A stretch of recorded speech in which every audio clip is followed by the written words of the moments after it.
지난주에도 저는 한 주를 살면서 지난주 말씀을 어떻게 살아낼까, 무엇을 실천할까, 내 삶에 어떻게 적용할까. 근데 많은 경우에요, 이게 그냥 한순간에 끝나지 않고 일주일 내내 제 의식의 흐름 가운데 있습니다. 우리가 다 그렇게 하는 거예요. 그래서 하나님이 나에게 뭘 말씀하시지? 내 삶에 구체적으로 주님께서 뭘 원하시지? 내가 이번 주에 뭘 실천할 수 있을까? 근데 실천할 수 있을까에서 이번 주에는 굉장히 빨리 제가 실천할 것이 한 가지 생각이 났어요. 그건 뭐냐면 지난주 설교 내용이 하나님의 말씀을 높이고 나는 낮추고, 그래서 저는 쉬운 걸로 해야지 해서 그냥 성경 읽을 때 무릎을 꿇자 이렇게 했어요. 무릎을 꿇자. 물론 평소에도 저는 이제 기도 의자가 있어서 무릎 꿇었는데 이제 그거 없이 한번 진짜 꿇어봤어요.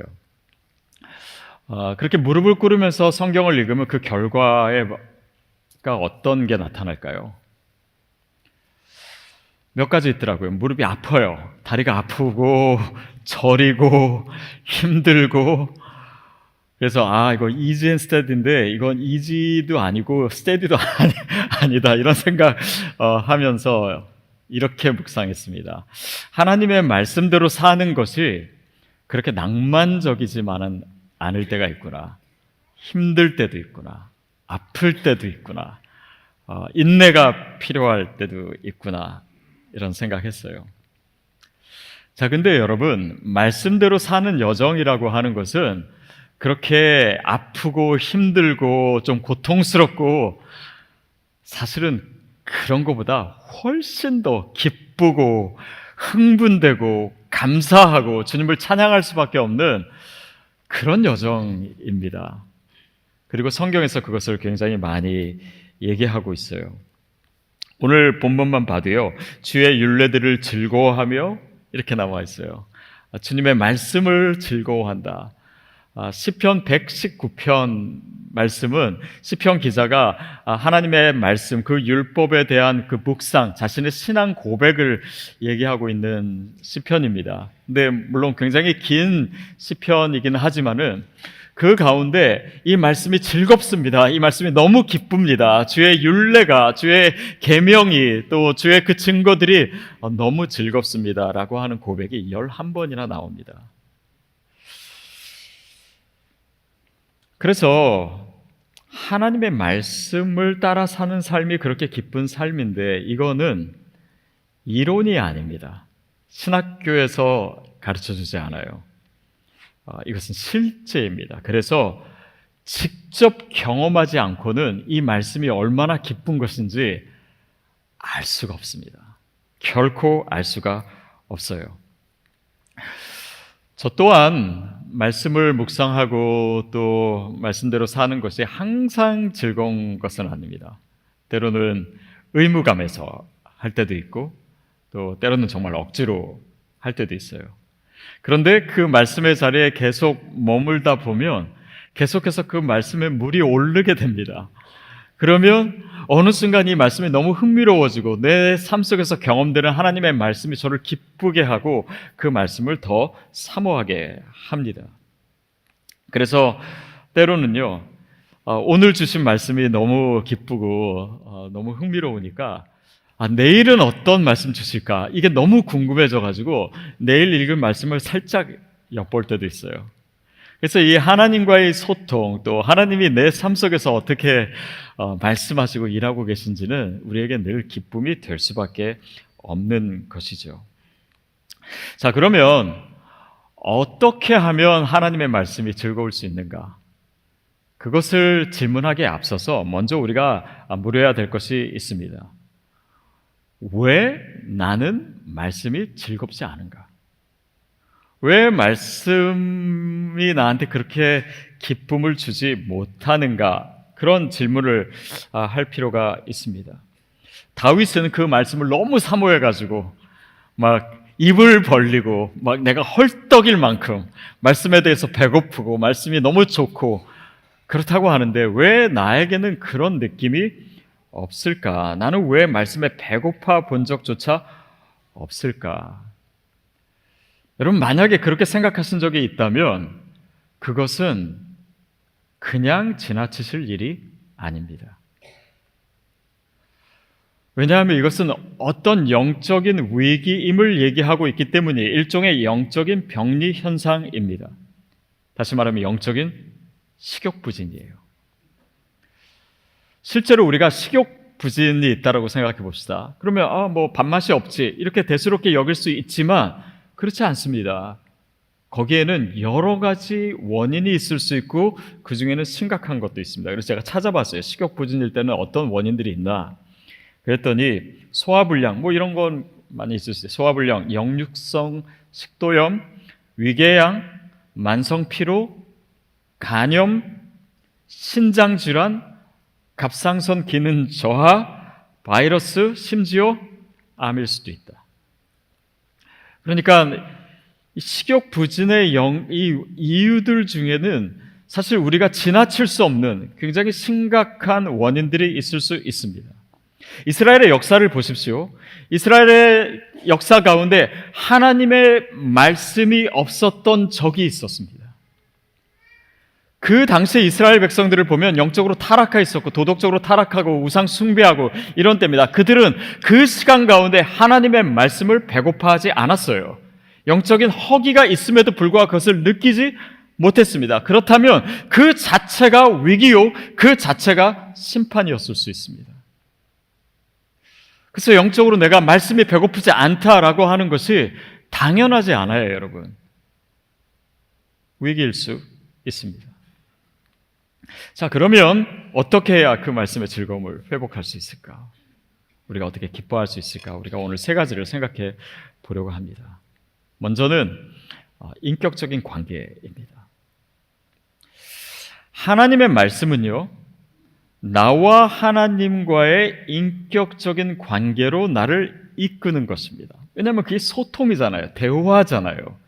그래서 이 말씀을 통해서 하나님과 내가 친밀해지는 겁니다. 말씀뿐만 아니라 뭐 기도 생활도 우리의 예배도 우리의 신앙생활 모두가 하나님과의 인격적인 하나님과의 퍼스널한 관계로 나를 이끌고 있는지는 항상 검토해 봐야 됩니다. 그러니까 내가 내 행동만으로 하나님과의 관계 없이 뭔가를 하고 있지는 않은가? 내 신앙생활이 그렇게 공허하게 이루어지고 있지는 않은가? 하나님과의 친밀한 관계가 생기지 않은 가운데 10년, 20년이 되지 않았는가? 그것은 항상 우리가 경계를 가져야 되는 것입니다. 제가 얼마 전 설교 때 한강 작가의 채식주의자 얘기를 한 적이 있습니다. 근데 그때 이 책을 읽어보지는 못했지만은 그 내용이 이렇다 뭐 이런 얘기를 한 적이 있었어요. 예배 마치고 어느 성도님이 저에게 와서 목사님 저에게 그 책이 있는데 빌려드릴까요? 그래서 너무 좋습니다. 빌려달라고 했어요. 그래서 그분이 기꺼이 이제 빌려주시고 이렇게 제가 읽었습니다. 틈틈이 읽었는데 뭐 중간에 좀 낯뜨거운 장면도 있긴 하지만은 근데 너무 흥미롭게 읽었어요. 자, 근데 제가 왜 채식주의자를 읽고 싶었냐면 그 내용이 사실 궁금해서가 아닙니다. 저는 그 내용을 이미 알고 있었어요. 근데 그 책을 직접 읽음을 통해서 이 작가의 글 맛을 느끼고 싶었어요. 그래서 이 작가가 그 머릿속에 든 생각을 어떻게 묘사하는지, 어떤 구조를 사용하는지, 어떤 단어를 쓰고 그것을 어떻게 조화롭게 만드는지 이런 것을 통해서 그 작가의 어떤 감정, 또 생각, 사상, 또 현실을 파악하는 감각, 뭐 이런 것들을 느끼고 싶었습니다. 그래서 그 작품을 통해서 마치 그분을 조금이나마 만난 것 같은 느낌을 가질 수 있었어요. 자, 성경 말씀을 읽는다라고 하는 것은요, 말씀을 대하는 것은 단지 글자를 대하는 것이 아니라 그 말씀을 주신 하나님을 대하는 것입니다. 하나님은 말씀을 통해서 우리에게 어떤 정보만을 주시는 것이 아니라 그분 자신이 우리를 만나러 우리 가까이에 오십니다. 그러니까 그 말씀을 통해서 그 하나님의 호흡을 느끼고 그 하나님의 생각을 알게 되고 그분의 감정을, 그분의 사랑을 알게 되고 그분의 성품을 느낄 수 있습니다. 그러니까 이 말씀을 통해서 그분과 소통하는 가운데 그분과 점점 더 친해지는 거예요. 그분을 느끼는 것입니다. 그분과 인격적인 관계를 맺게 되는 것이고, 그것이 지속될수록 그분과 이 퍼스널한 인격적인 관계를 갖게 되는 것이죠. 자, 여러분에게 그분과의 그 친밀한 만남이 있게 되기를 바랍니다.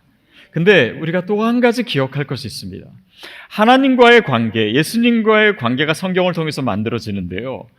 그 성경을 통해서 우리를 만나실 때 하나님은요, 혼자 오시지 않습니다. 그분의 가까운 지인들을 함께 데리고 오세요. 그래서 성경 속에서 하나님은 나와 관계를 맺으실 뿐 아니라요, 성경 속에 있는 인물들과 나를 연결시켜 주세요. 이것은 마치 카톡방에 들어가는 것 같습니다. 그래서 어느 날 누가 카톡창에 나를 초대했어요. 단체 카톡창에 딱 들어갔는데, 와, 내가 평소에 좋아하던 유명한 사람들이 여기 다 있는 거예요. 예를 들면 저 몇 명 생각해, 유재석도 있고 또 아이유도 있고, 막 최불암 씨도 있고, 방탄소년단도 거기에 있고, 뭐 백종원 씨도 있고 막 유명한 사람, 평소에 만나보고 싶은 사람 다 있는 거예요. 내가 얼마나 흥분되겠어요.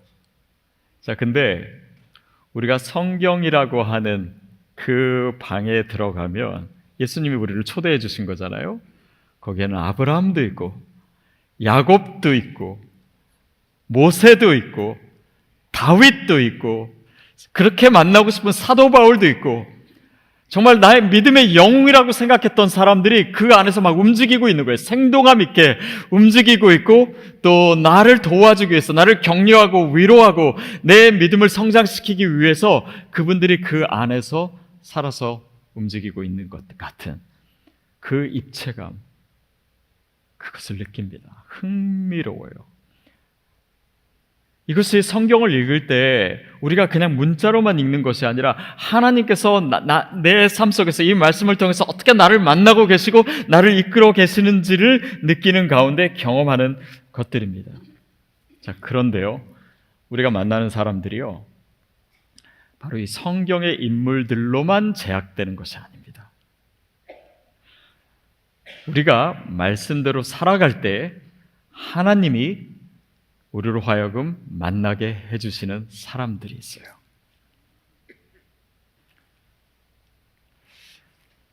제가 생각난 것은 뭐냐면, 시드교회 처음 시작되고 DNA 과정 막 시작했을 때, 그때 한 분이 이런 얘기를 하셨습니다. DNA 과정 이제 자기 소개 듣다 보면 너무 엄청난 이렇게 그 좋은 이야기들이 많습니다.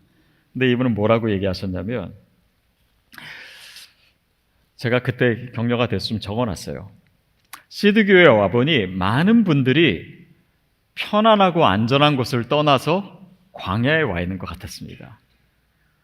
그러니까 막 허름한 학교에서 딱딱한 철 의자 놓고 예배 드리고 있고, 또 막 유치원 마루 바닥에 앉아가지고 예배 드리는 그런 거 보시면서 느끼신 것 같아요. 근데 뭐라고 얘기하시냐면, 광야에 나와 있는 분들에게 조금이라도 힘이 되고자 저도 왔습니다. 저는 격려가 되는데 여러분은 격려가 안 된 표정이신가요?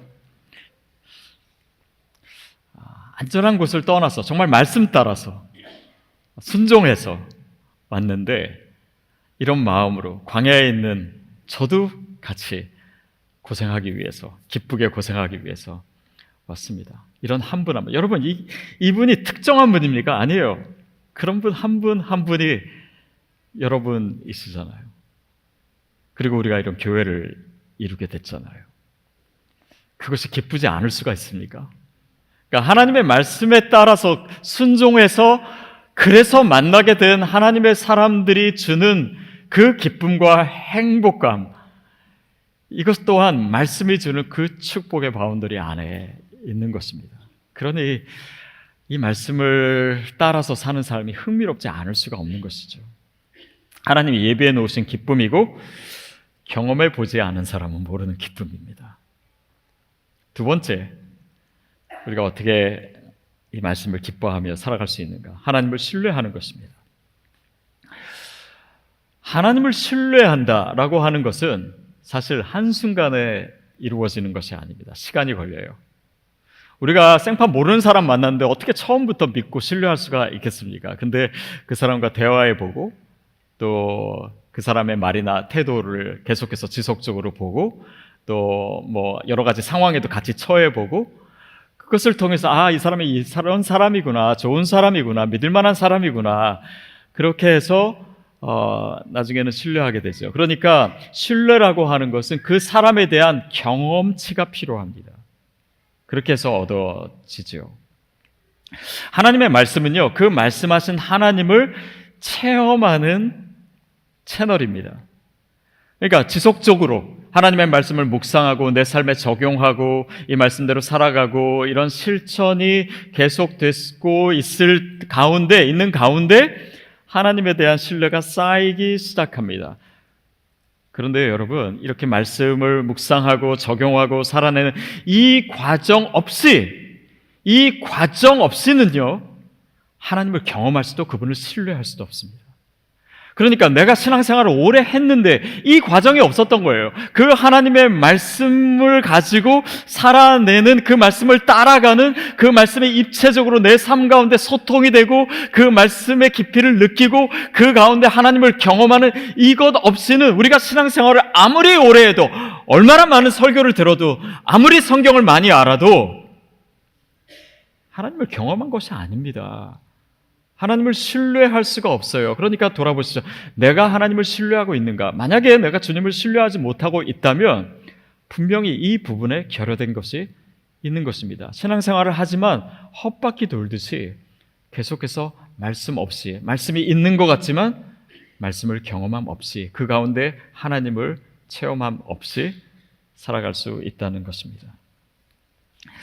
20세기 최고의 복음 전도자였던 D.L. 무디, 이 사람이 읽었던 성경책이 무디 박물관, 시카고에 있는 무디 박물관에 있다고 해요.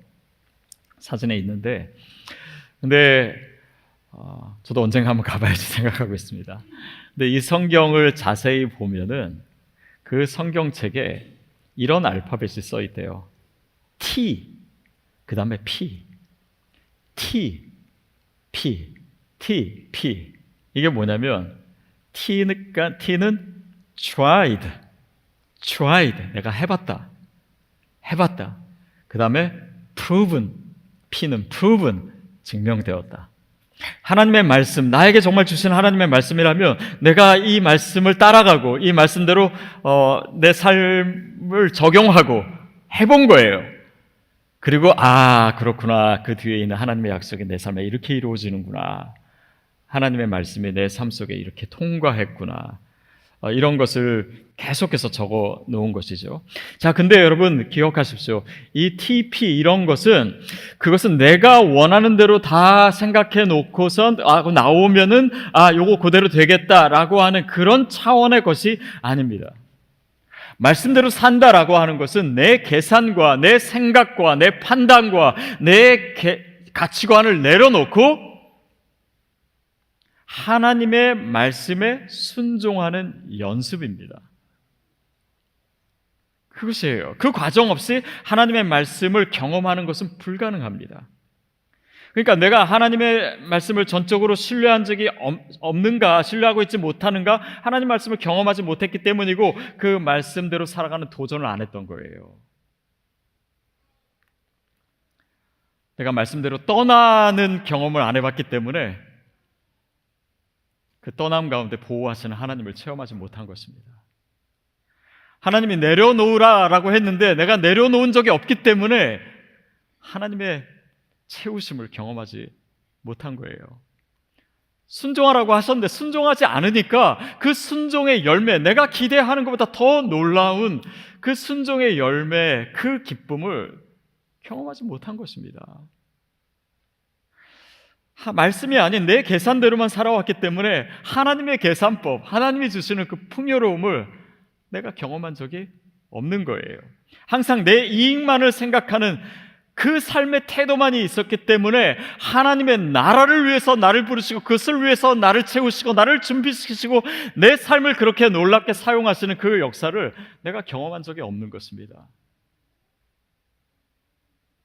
항상 내 논리와 내 합리성 속에서만 하나님을 가둬놓으려고 했기 때문에 그것을 뛰어넘는 하나님의 역사, 하나님의 인도하심, 그것을 경험할 기회가 없었던 것은 아닙니까? 그래서 말씀을 따라 움직이면요, 하나님은 점점 더 나에게 신뢰할 분으로 나타났습니다. 그래서 그 견고한 신뢰 속에 있을 때 경험하는 것이 기쁨이에요. 그 방향이 기쁨을 향해 있습니다. 마치 아이들 어릴 때 계단에서 자, 아빠한테 뛰어내려. 그러면 처음에 아이들이 쭈삣쭈삣거리고 무서워서 못해요. 그러나 그 한두 번 하다 보면은 이제 아빠를 확실히 믿어요. 또 아빠가 어떤 경우에도 얘를 받아주리라고 하는 그 믿음이 생겨요. 그러면 아이는 자꾸 해달라고 합니다. 자꾸 해달라고 더 높이서 뛰려고 하고 막 까르르르 웃으면서 뛰어내리는 거예요. 여러분, 그 기쁨, 그 신뢰 속에서 누리는 기쁨이 오늘 우리가 말씀 가운데 경험해야 될 기쁨인 줄 믿습니다. 하나님과의 신뢰 관계 속에서만 얻을 수 있는, 이론적으로는 결코 느낄 수 없는, 지식으로서는 배울 수 없는 기쁨입니다. 그 감춰진 하나님의 말씀이 주는 기쁨에 여러분 참여하게 되기를 바랍니다. 그 말씀 가운데 그 새로운 세계를 여러분이 날마다 체험하시기를 바라요. 그 경험과 그 기쁨과 그 감동이 우리 가운데 늘 머물기를 축복합니다. 세 번째는 하나님의 약속입니다. 이것은 조금 더 큰 차원이에요. 우리 인생을 놓고 보는 것입니다.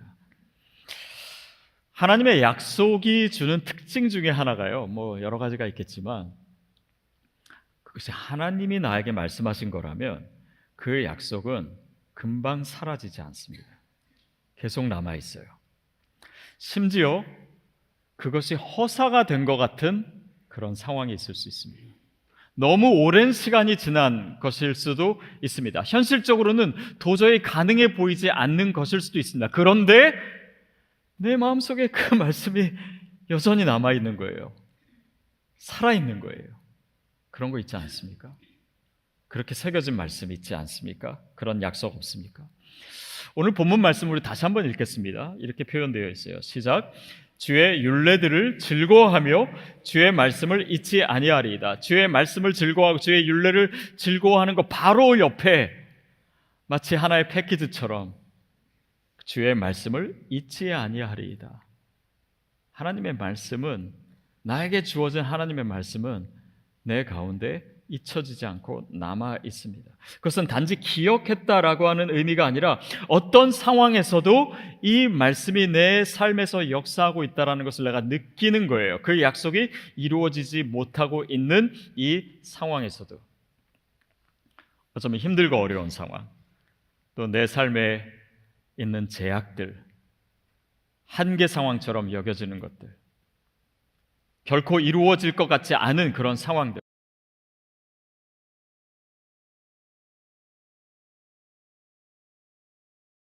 그러면 그 불씨가 남아 있습니다. 하나님의 말씀이라서 그래요. 자, 근데 이것을 잘 보여주는 성경의 인물이 있는데요. 갈렙입니다. 갈렙. 그가 이제 가나안 땅을 이제 이스라엘 백성이 차지하려고 이제 전쟁을 앞두고 있을 때 어느 땅을 달라고 합니까? 헤브론 땅을 달라고 합니다. 헤브론 땅. 근데 이 헤브론 땅이 어떤 땅이냐면 사실 정복하기가 정말 어려운 땅이, 아낙 자손이 살고 있고 뭐 성읍이 크고 강하고 뭐, 근데 아브라함에게 하나님이 약속하실 때 너희가 헷 족속과 아모리 족속이 차지했던 땅을 너에게 주겠다. 근데 바로 그 땅이 헤브론 땅이에요.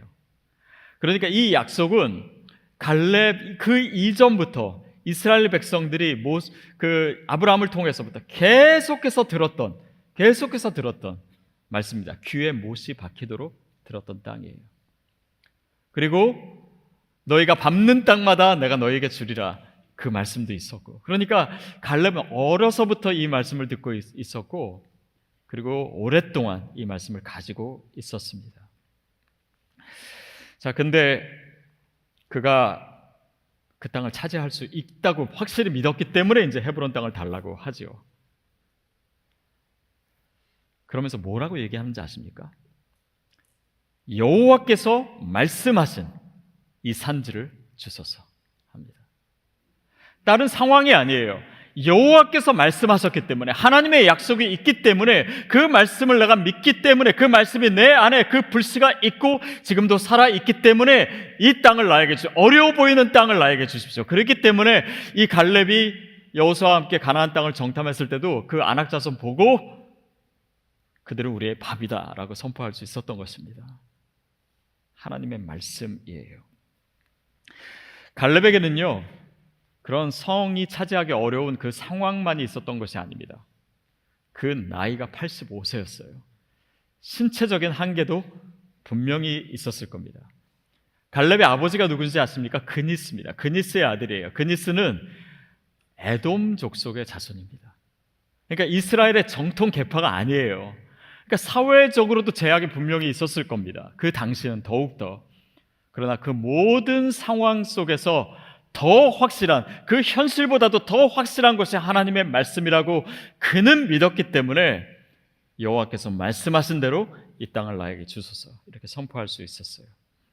그는 가데스 바네아에서 많은 사람들이 죽고 이스라엘이 광야 땅에서 약속의 땅을 밟지 못하고 죽는 수많은 사람들을 오랜 기간 동안 봐왔었습니다. 아, 하나님의 약속이 이렇게 흩어지는 것인가? 없어지는 것인가? 그렇게 의심하는 상황도 분명히 있었을 수 있음에도 불구하고 그는 계속해서 그 말씀을 더욱더 견고하게 붙들고 있었어요. 저는 교회에서 이렇게 행사할 때 래플 자주 하잖아요. 근데 저는 이거 제가 상품 받고 경품 받고 이런 적은 거의 없어가지고 잘 못하는데 뽑는 걸 진짜 잘합니다. 그래서 항상 제가 뽑지요. 그러면 그 뽑은 분들에게 어떤 스토리가 있더라고요. 지난 추수감사절 때 1등을 제 딸이 한 거, 그때 난감했던 거 빼고는 나머지들은 다 스토리가 있었어요. 근데 작년인가 재작년인가 부활절 때입니다. 제가 어떤 상품인지는 기억이 안 나는데 꽤 괜찮은 상품이었던 것 같아요. 그것을 당첨하신 분이 저한테 그 다음날 문자를 보냈습니다. 근데 그분의 상황이 어땠냐면 되게 아프셨어요. 근데 거기서 이제 막 회복하기 시작하는 상황이었고 또 삶의 여러 가지 어려운 상황도 있었던 분입니다. 근데 그 문자를 이렇게 보내셨어요. 어제는 많은 생각이 들었습니다. 무슨 이유로 상품이 당첨이 되었을까 하는 마음이. 상품도 좋았지만 이유에 대해서 너무 궁금했습니다. 시작하기 전에, 래플 그거 시작하기 전에 옆에 계신 집사님들께도 이렇게 얘기했대요. 저는 절대 당첨 안 됩니다. 그러니까 볼 필요도 없어요. 왜냐하면 그런 거 돼본 적이 없기 때문에. 그런데 정말 처음으로 받는 경품입니다. 그래서 더욱 놀랬고 그 이유에 대해서 하나님께 계속 여쭤보게 되었습니다. 다른 분들에게는 그저 운이 좋아 받게 된 경품이라 생각이 들 수 있지만 저에게는 그저 경품에 끝나지 않았습니다. 저녁 늦게까지 왜요 하나님? 라고 하는 질문에 하나님께서 주시는 마음이 있었습니다. 그게 뭐였냐면 너는 절대로 안 되는 거라 생각하는 걸 나는 할 수 있어. 너는 절대로 안 되는 거라고 생각하는 걸 나는 할 수 있어 라는 마음을, 그 말씀을 주신 것 같아요. 요즘도 아직 해결하지 못한 문제들로 인해 힘든 시간을 보내고 있었습니다. 제 힘으로 안 되고 가능성이 너무 없어 보이는 지금, 바로 지금 그 상황에서 하나님 말씀하십니다. 내가 못하는 걸 나는 할 수 있어. 그리고 그 메시지에 다시 한번 무릎을 꿇습니다. 무대에서 한마디도 못하고 내려온 후 후회가 남아서 이 귀중한 주님의 메시지를 목사님께 나누고 싶어서 올립니다. 여러분에게도 하시는 말씀이 있지 않나요? 하나님의 약속이라고 하는 것, 하나님의 말씀이라고 하는 것은 이렇게 살아 있습니다. 그리고 나에게 내 상황에, 내 인생에 어떤 상황이든 그 상황보다 더 확실한 주님의 음성이 저와 여러분에게 있습니다. 위기 상황 누구에게나 있습니다. 말씀을 믿는 것은 매일매일 내가 원하는 대로 이루어지는 그런 삶을 얘기하는 것이 아닙니다. 그런데 놀랍게도 내 기대대로 안 되는 순간, 내가 실망한 순간, 내 한계를 느끼는 이 상황을 통해서 하나님의 약속은 이루어져요. 그게 하나님의 말씀의 능력입니다. 하나님의 사람에게도요, 말씀을 따라 사는 사람에게도 두려움이 있을 수 있습니다.